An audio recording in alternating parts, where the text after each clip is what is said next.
কলমকারী স্টাইলে গ্রাম্য জীবনযাত্রার এই যে ছবিটা দেখা যাচ্ছে, এর কিছুটা পার্ট আমি আগে একটা ভিডিওতে শেয়ার করেছি। প্রথমে পেন্সিল দিয়ে পুরো কম্পোজিশনটা করে নিয়ে কীরকম করে ফিগারগুলো থাকবে, তারা কি কি কাজ করছে আমি দেখাতে চাইছি, সেইগুলো আগে প্রথমে পেন্সিল দিয়ে ড্র করে নিয়েছি এবং তারপরে ফেব্রিক কালার দিয়ে এটাকে করছি আমি। ফেব্রিক কালার দিয়ে একটুখানি তার সঙ্গে জল মিশিয়ে তুলি দিয়ে পুরো ডিজাইনটাকে, পুরো ছবিটাকে আমি একটা বর্ডার। কলমকারী পেন্টিংয়ের ক্ষেত্রে এই প্রপারলি লাইন টানতে পারাটা ভীষণ জরুরি, কারণ পুরো ছবিটায় দাঁড়িয়ে থাকে এই লাইনের ওপরে। বিভিন্ন রকমভাবে লাইনগুলো বিন্যস্ত হয়েই পুরো ছবিটা তৈরি হয়। আমি যেহেতু সেটা পুরোটাই তুলি দিয়ে করি, সেটা আরও একটু ডিফিকাল্ট মনে হয় আমার স্টুডেন্টদের জন্য প্রথমে, কিন্তু আমি চাই সবসময় ছবিটা তুলি দিয়ে আঁকা হোক।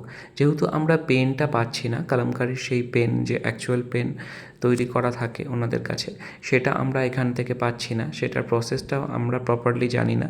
তাই আমি চাই সেটা যেন তুলি দিয়ে আঁকা হয়, কারণ পেন ব্যবহার করে যদি কোনো একটা ছবি আঁকা হয়, আমি জানি না সেটা কতদিন স্টে করবে সেই কালারটা, কিন্তু এটা যদি আমি অ্যাক্রিলিক কালার দিয়ে পুরোটা আঁকি, এটা অনেক দিন স্টে করবে এবং রঙটা সহজে উঠবে না।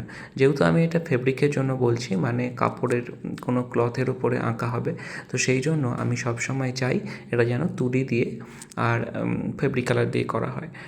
পেইন্টিংয়ের ক্ষেত্রেও আমি তুলি ইউজ করেই করতে চাই, সেটার একটা আলাদা সৌন্দর্য আছে তুলি দিয়ে আঁকার।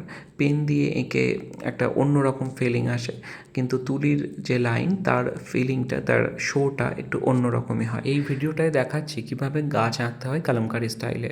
নর্মালি আমরা গাছ যখন আঁকি, প্রথমে শাখা প্রশাখাগুলোকে এঁকে নিই, তারপরে আঁকি পাতা, লাস্টে আঁকি ফুল। কিন্তু এক্ষেত্রে প্রসেসটা একটু উল্টো, কারণ সেইভাবে সাজানো। প্রথমে আঁকতে হবে গাছের শাখা প্রশাখাগুলো, তারপরে গাছের ফুলগুলো কোথায় কোথায় আমি বসাতে চাইছি সেইখানে ফুলগুলো আগে করে নিতে হবে। আর পুরো পাতাটাই বিন্যস্ত হবে ঠিক ফুলগুলোর চারপাশ দিয়ে, পাতাগুলো বেরোবে রাউন্ড হয়ে। এইভাবে একটা কলমকারিতে গাছ হয়। আরও অন্যান্য অনেক স্টাইলও আছে, অন্য কোনো ছবিতে অন্য কোনো স্টাইল আমি দেখিয়ে দেবো। কলমকারি স্টাইলে আরও কী কী রকম গাছ হয়, এইটা আমি খুব ইউজ করি, আর এটা খুব জমাট দেখতে লাগে। আমার খুব পছন্দের এই গাছটা কলমকারির। অনেক মানুষ আমার কাছে কলমকারির ক্লাস করতে চায়, আমি কলমকারি ক্লাস করাই, কিন্তু এখন বর্তমানে সব ক্লাসগুলোই চলছে। তাই আমি একটা ইউটিউব চ্যানেল স্টার্ট করেছি। ইউটিউব চ্যানেলটা ছিল আগেরই, এখন ভেবেছি অল্প অল্প করে কিছু টিউটোরিয়াল ভিডিও ছোট ছোট করে একদম সহজ থেকে শুরু করব। কিছু ভিডিও আমি ওই চ্যানেলটায় দিয়ে রাখবো যাতে সবার একটু উপকার হয়। আমি চ্যানেলটার লিঙ্ক নিচে ডেসক্রিপশানে দিয়ে দিচ্ছি। আজকের ভিডিওটা এই পর্যন্তই, দেখা হচ্ছে নতুন ভিডিও নিয়ে।